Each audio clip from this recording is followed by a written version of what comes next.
Metaloides y metales. Toxicología. Presentado por Gisela Villa, Evelyn Cristian Montoya Molina y Paola Álvarez Cataño.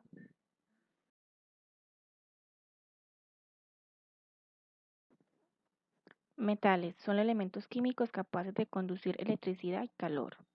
Unos aparecen en forma de elementos inactivos como el cobre, el oro y la plata, y otros se obtienen a partir de óxidos, sulfuros, carbonatos y fosfatos. Sus características son 4. Tenacidad, que pueden recibir fuerzas bruscas sin romperse. Dúctiles, que es posible moldearlos en hilos o alambres. Maleables, que se convierten en láminas al ser comprimidos. Y resistencia mecánica, resisten esfuerzos de tracción, presión, torsión y compresión sin deformarse.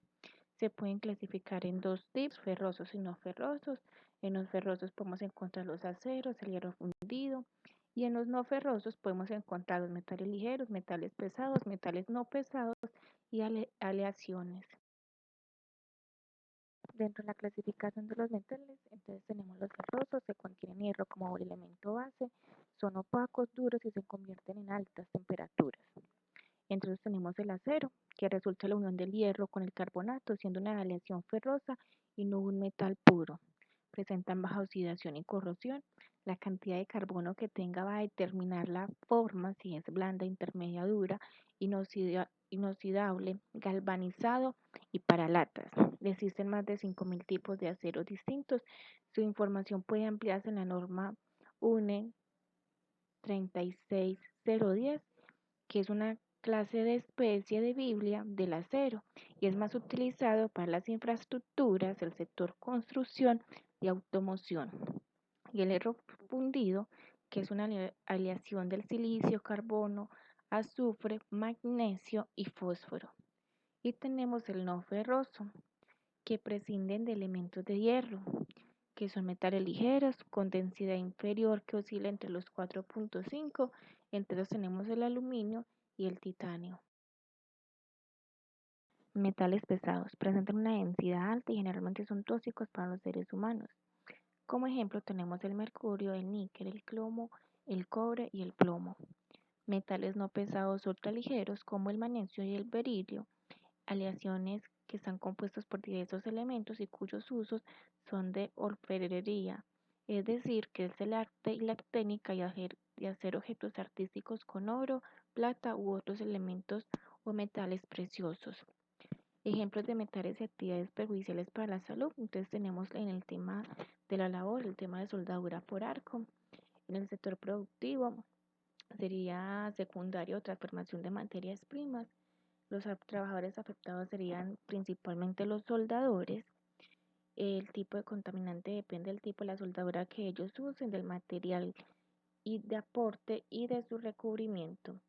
Efectos para la salud. Tenemos que en el caso de la soldadura y acero inoxidable de alta aleación, ricos en cromo y níquel, presentan un mayor riesgo de producir cáncer de pulmón.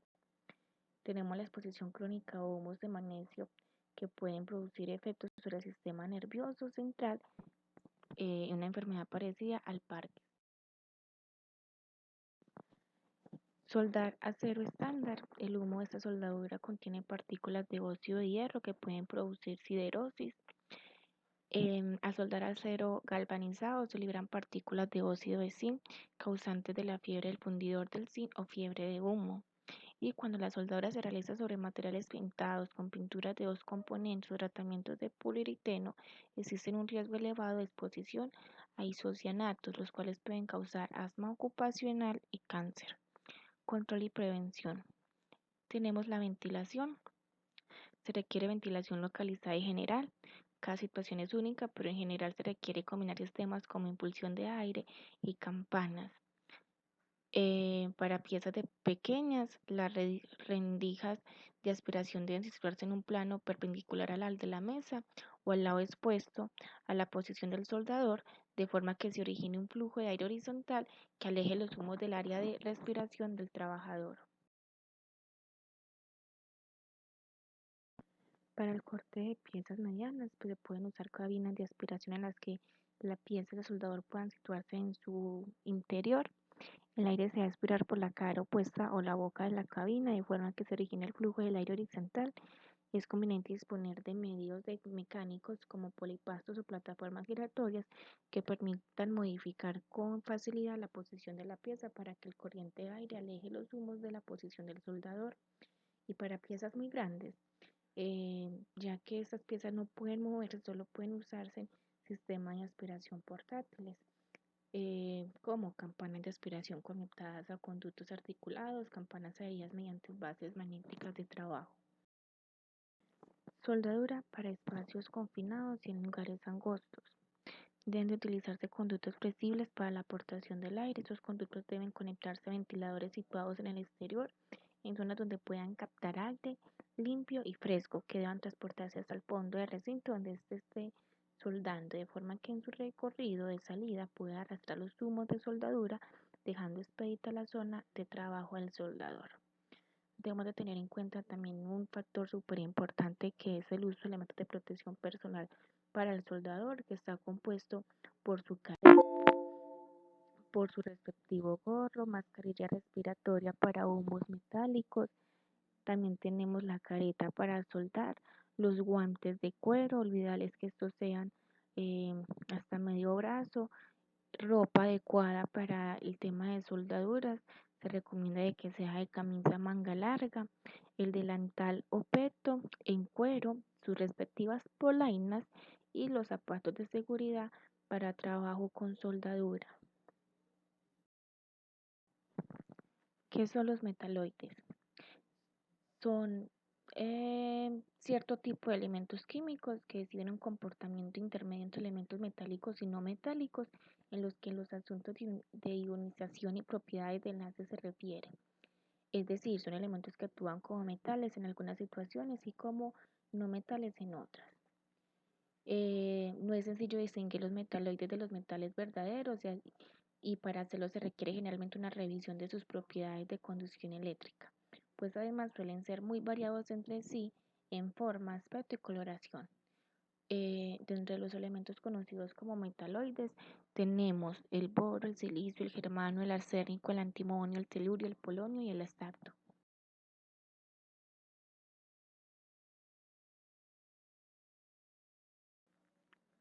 Los metaloides son usados en su mayoría para la fabricación de aparatos electrónicos y otros que empleen semiconductores como rectificadores, transistores, diodos, circuitos integrados e inclusive el caso del silicio para chips y microprocesadores, presente prácticamente en todos los artefactos electrónicos que usamos hoy en día. Sin embargo, al ser tan variados los metaloides, presentan otros usos distintos como parte de pesticidas, materiales sellantes o catalizadores, como algunos isótopos del boro, como ejemplo útiles en la absorción de los neutrones dentro de centrales nucleares, funcionando así como agentes de regulación de reacciones atómicas. Ejemplos de metaloides perjudiciales para la salud. Tenemos el arsénico, que es inorgánico, utilizado en la industria minera para la fundición de metales. Pueden causar irritación de las vías respiratorias, hiperpigmentación de la piel, hiperkeratosis, diarrea, daño del sistema nervioso, daño renal, cardiotoxicidad, clasificado como cancerígeno. Tenemos el silicio, que es un elemental, es un material inerte que parece de carecer de propiedad al causar fibrosis en el tejido pulmonar. Se han documentado lesiones pulmonares leves en animales de laboratorio sometidos a inyecciones.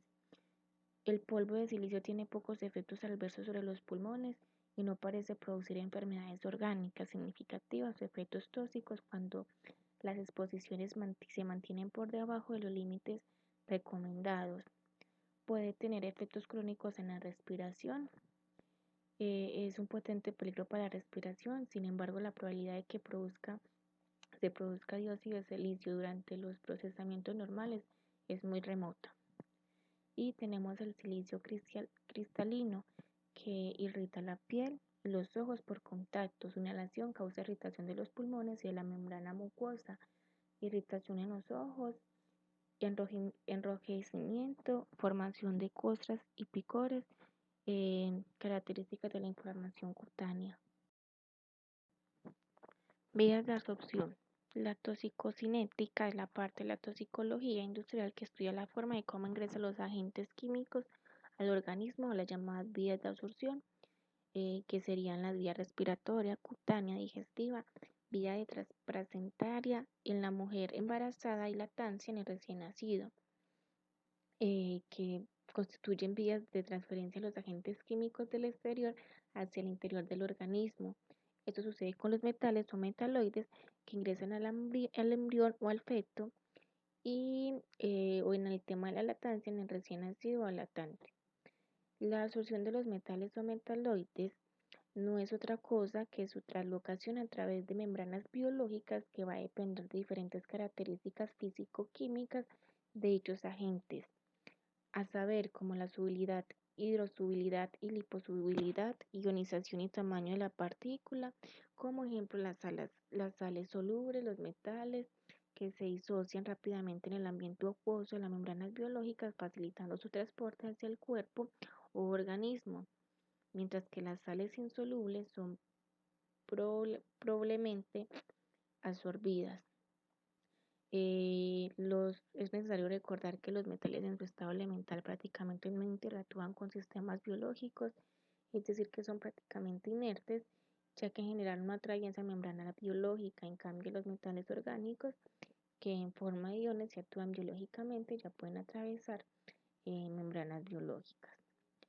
En el caso de los humos de soldadura y vapores, ingresan al organismo principalmente a través de la vía respiratoria. Es la importancia del uso de la protección respiratoria adecuada en todos los trabajadores que realicen esta actividad, y algunas partículas se producen en estos procesos también pueden ingresar al organismo por la vía digestiva. De ahí también la importancia de que los trabajadores utilicen adecuadamente sus guantes y antes de consumir cualquier tipo de alimento lavarse correctamente las manos y evitar ingerir los alimentos durante o cerca de esta actividad.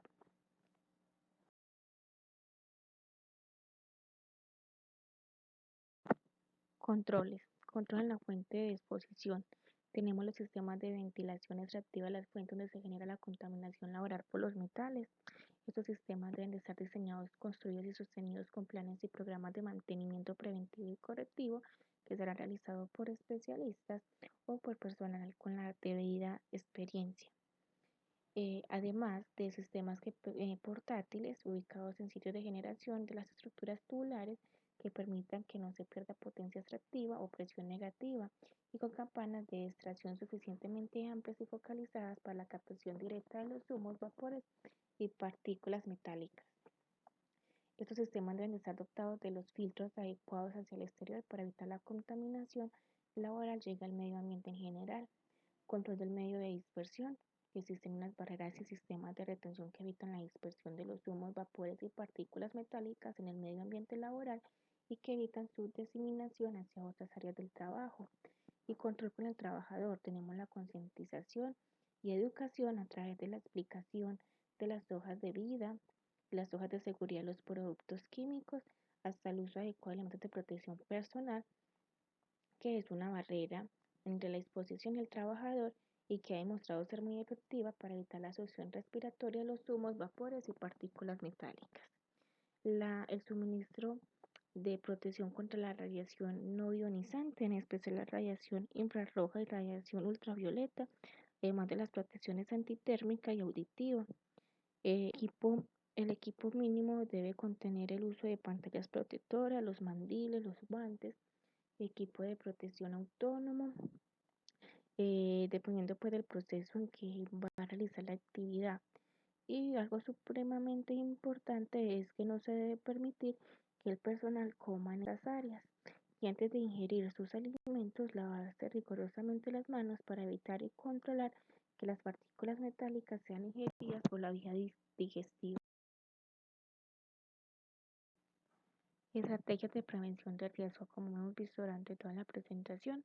Entonces tenemos dotar al personal con los elementos de protección personal de acuerdo a la actividad que estén realizando, la extracción de vapores y humos de la soldadura por medio de cabinas, áreas de trabajo limpias y ordenadas, capacitación constante al trabajador sobre los riesgos y peligros a los que están expuestos, realización periódica de exámenes médicos de acuerdo con la actividad y enfocándoles en el sistema respiratorio, y programa de vigilancia epidemiológica enfocada en esta actividad.